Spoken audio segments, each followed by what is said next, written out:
राष्ट्रवादी काँग्रेस शरदचंद्र पवार पक्षाची थोड्याच वेळात यशवंतराव चव्हाण सेंटरमध्ये बैठक होणार आहे। मात्र आजच्या बैठकीत आमदार रोहित पवार हे गैरहजर राहणार आहेत। रोहित पवार हे पक्षात नाराज असल्याची चर्चा आहे। पक्ष अनेक ठिकाणी आक्रमक भूमिका घेत नाही। फ्रंट फूटवर पक्ष लढत नसल्यानं रोहित पवार नाराज असल्याचं कळत आहे। मतदारसंघात पाण्याचा प्रश्न गंभीर बनला आहे, त्यामुळे पुण्यातील सिंचन भवन इथे जावं लागत असल्यानं आजच्या बैठकीला हजर राहणार नसल्याचं कारण त्यांनी दिलं आहे। पक्षाच्या बैठकीकडेच रोहित पवारांनी पाठ फिरवलेली आहे।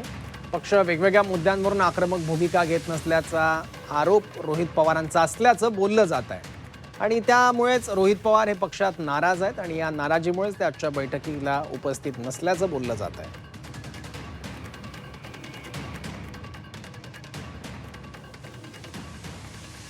पक्षाच्या बैठकीकडे रोहित पवारांनी पाठ फिरवलेली आहे। पुण्यातील सिंचन भवन इथे जावं लागत असल्यानं आजच्या बैठकीला हजर राहणार नसल्याचं कारण रोहित पवारांनी दिलं आहे।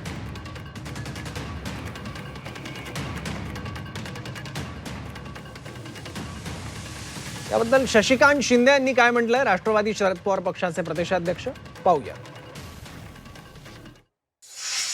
रोहित पवार नाराज नाही आहेत। ते कुठल्या कार्यक्रमाच्या निमित्ताने आंदोलनासाठी गेले असतील, पण पक्षामध्ये अशी कुठल्याही प्रकारची नाराजगी नाही असं माझं स्पष्ट मत आहे।